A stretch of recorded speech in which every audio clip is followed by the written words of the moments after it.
32 kilos. You are Bakakun Ka. I am not Bakakun.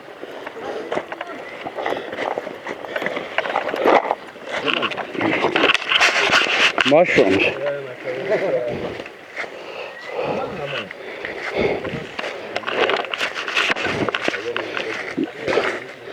No way of knowing if that would get you off or kill you.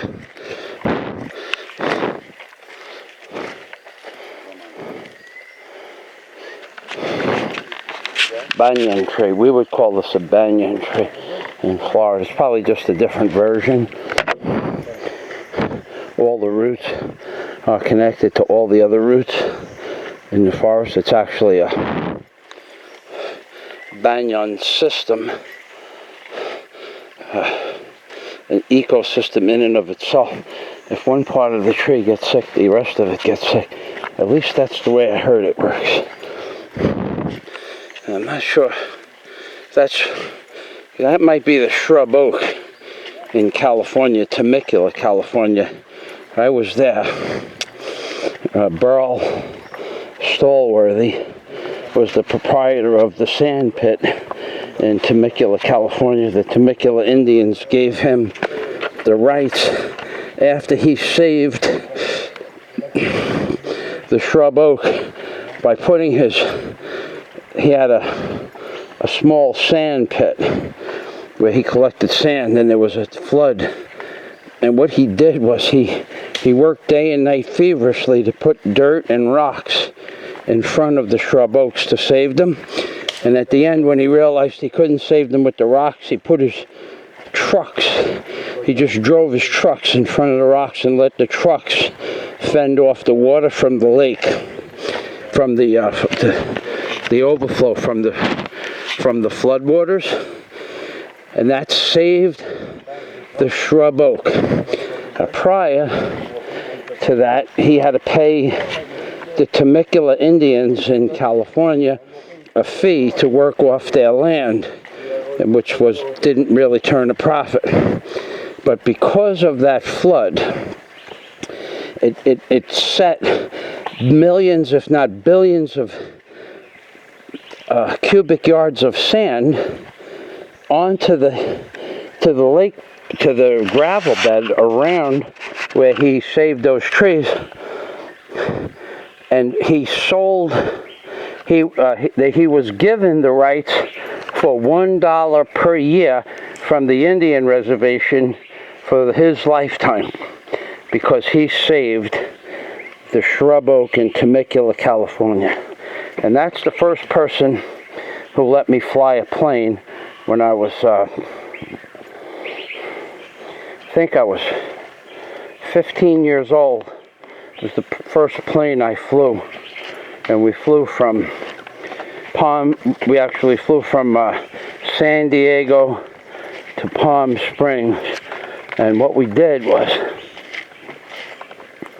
when we were taking off, we forgot to put the flaps, and we were running out of runway, and I was in the right seat. I knew what flaps were because I was learning how to be a jet mechanic in school. And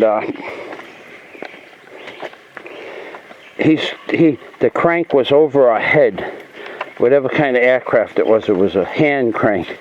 And I was cranking like a son of a gun, and he was waiting to get to the end of the runway to pull us, to give us a little bit of lift with the airlines. And we got off the runway. I think we ran out of runway at about 1.5 inches before we took off. So from that day on, everybody that knew him called him Burl Stallworthy, stall speed, because without flaps, you will stall. You're coming in too slow for a landing, especially with I don't remember if there was 3 or 4 of us in the plane. But Tom was a big man, 220 pounds. Burl was about the same, and I was 150. So we had every bit of 800 pounds of weight. I'm not sure if there was a 4th person. I was 14. That was 40 years ago, 45 years ago. This is that big rock I told you about.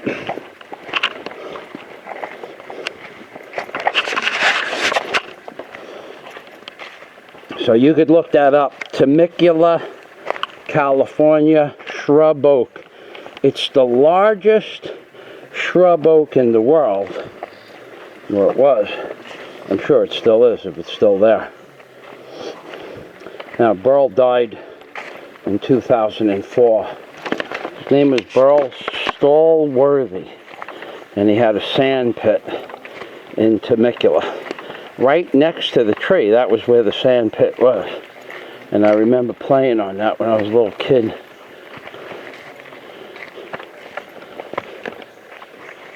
Okay, I don't care.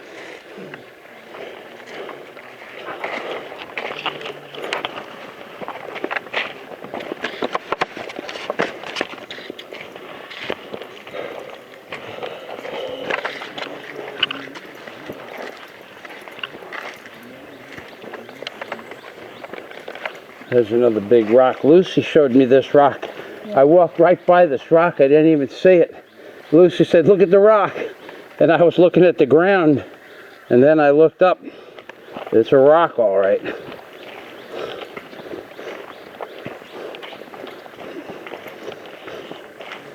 I was looking at the ground for the rock.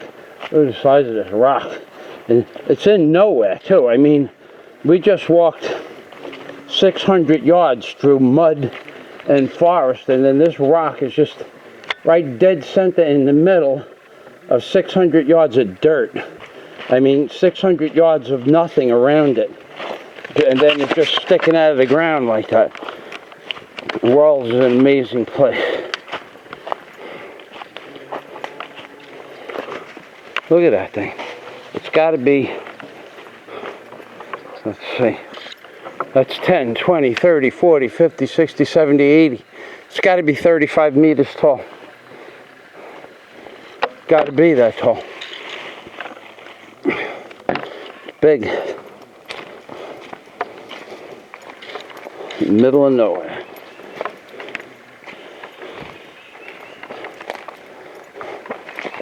Wow, you know that no one else is on this path today except us? Nobody, just... Nobody would want to go up and down that. Yeah? And nobody would take us except this man, George.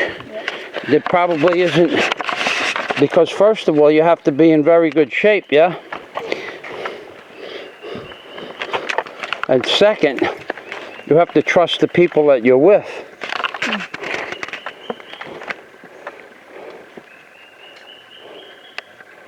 That's pretty interesting. I mean, he has to trust us not to get hurt. And we have to trust him not to get us hurt. Okay, Lucy, this is really slippery. Yeah? Okay.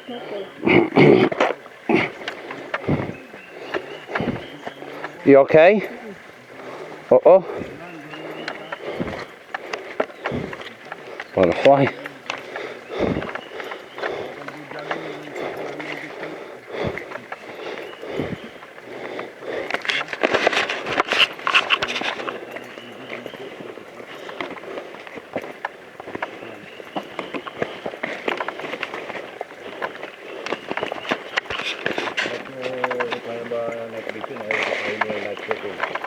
Because at night time the forest is alive. Here? But night vision is very expensive. Night vision goggles. You have? I tried it one time. I have an American friend who have. We try one time. It's too bus. One. He make me borrow one of this. Oh, it's good. In the blackest night, you can see. Wow. And you see many animals? Oh yeah, yeah. What kind of animals? Many animals here, like a civet cat and many animals. What kind of cat? Civet, like a wild cat, many kinds of wild cats. How big? Only small. 40 pounds? 20 kilos? 30 kilos? Oh, no. 10 kilos? Yeah, Maybe 3 kilos. maybe like 7 kilo only. Small like a Oh, okay. Yeah, one little animal like that will kill you in 1 second. Yeah? many kinds here. not a house cat, but if it's they have those little, I forgot the name of the small cats in certain jungles. They're like only 6 or 7 kilos, Yeah. like a panther or a cougar. Many here. Oh yeah. We have the Musang, the Alamir, the red one, we have the spotted one. I used to live in a place called Michigan, and I had a property on against state land which had bears Yeah. and cougars and That's dangerous. elk. Oh yeah, elk, deer, moose. And I was on my land getting ready to clear for a house. I was going to build a house on the land. I never did. And a cougar ran out of the forest where the clearing was, a little clearing, and it ran straight past me at full speed. Wasn't interested in me at all. But if it would have hit me, that's how they kill you. They knock you out. And I had no gun. I had a gun, but it was in my car. But I mean, it came across the field and passed me in 1 second. And it was running